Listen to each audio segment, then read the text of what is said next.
National conference के ज़ोमा किराम, worker हज़रात, भाइयों बहनों बुजुर्गों नौजवान साथियों, आप सबको मेरी तरफ से अस्सलाम वालेकुम।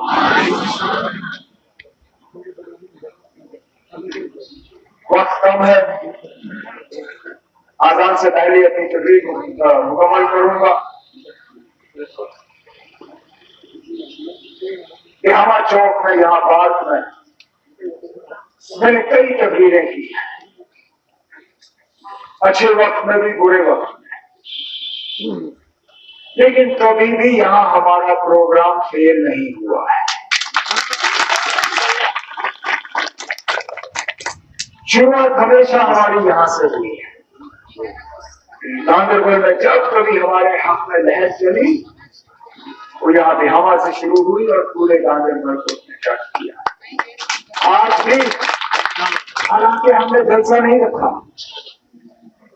मैंने वादा हिदायत अपने ग्राउंड प्रेसिडेंट और बाकी साथियों को दिया था कि हम सिर्फ तंजीम के जो चीता अहदेदार और साथी हैं उनसे बैठ के बात करेंगे।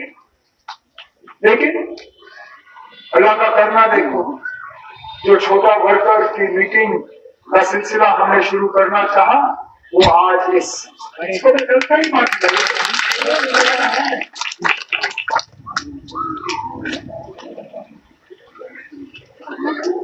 मुझे इस बात का बेहद अफसोस है कि 2014 में मैंने जो फैसला लिया था वो गलत था। मैंने उस वक्त जबान रखने के लिए अपनी जीती हुई सीट एक शख्स के हवाले की, ये सोचते हुए कि यहाँ जो काम मैंने शुरू किए उनको मंजिल तक पहुंचा दिया जाएगा। आज वो शख्स मेरे खिलाफ अब इलेक्शन में उतरा हुआ है, कोई बात नहीं, जमहूरी हक है उसका, लेकिन मेरे खिलाफ मां सिवाय ये कि मैं आउटसाइड से, मैं गांधरबल का नहीं, उसको शायद मेरे खिलाफ और कुछ कहने के लिए है नहीं। मैंने यहाँ नौजवानों को रोजगार दिलवाया, कोई एक नौजवान खड़े होकर कहे कि ना मैंने उससे पैसे लिए हो उस रोजगार के लिए। मैंने यहाँ प्रोजेक्ट दिए, चाहे वो अस्पताल हमने किया, सिविल सेक्रेटेरिएट मुकम्मल किया, नए एडमिनिस्ट्रेटिव यूनिट दिए, सेंट्रल यूनिवर्सिटी का प्रोजेक्ट बना, पावर हाउस का डीपीआर बना। कोई एक शख्स खड़े होकर कहे ना भागना उमर अब्दुल्ला ने इन प्रोजेक्टों में पैसे, आप मेरे खिलाफ ये इल्जाम लगाते हो कि मैं गांधरबल से ताल्लुक नहीं रखता। गांधरबल के लिए मुझे कितनी हमदर्दी है वो आप मेरे काम से तय कर सकते हो। चलिए मुकाबला, चलिए ना मुकाबला करते हैं। मैं एमएलए रहा हूं, आप एमएलए रहे हो, आप कहते हो मैं यहाँ का नहीं हूं, आप यहाँ के हो। चलिए ना इन चैनलों के जरिए आप इनको बुला के अपने काम बताइए जो बजाते एमएलए आपने यहाँ गांधरबल के लिए किए। ठीक, और फिर आप जब काम गिनोगे अपने, फिर मैं इन चैनलों के जरिए अपने काम वहां पे आपके सामने गिनने का काम करूंगा, जो मैंने अभी गिने उससे ज्यादा। चाहे वो रिसीविंग स्टेशन हो, चाहे डीजी भर्ती हो, चाहे जितनी भी चीजें हो, लगाओ शर्त, अगर मेरे काम आपके कामों से कम पड़े, 9 तारीख तक हमारे पास है अपने नामजदगी के कागज जो है वापस लेने के।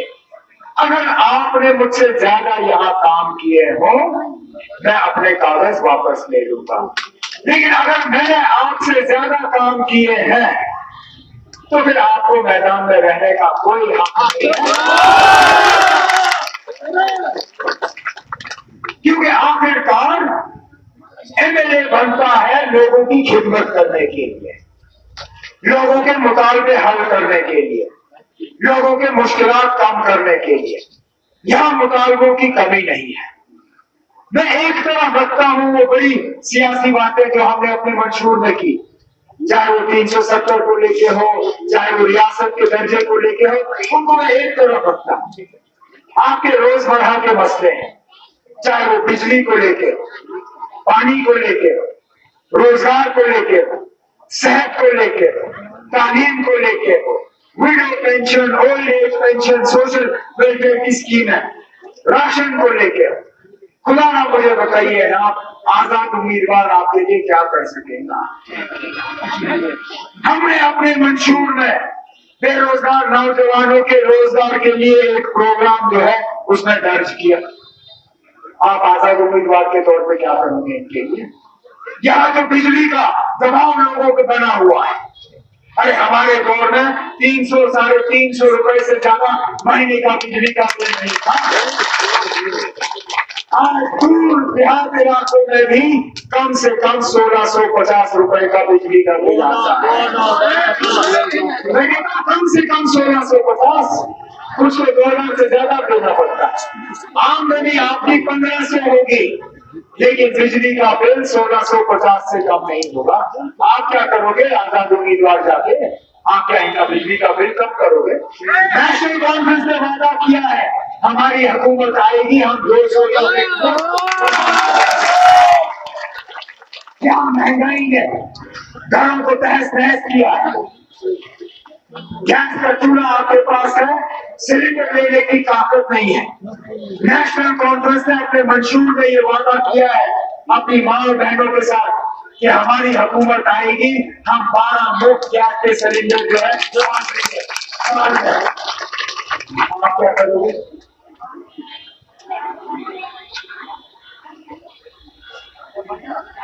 यहाँ पे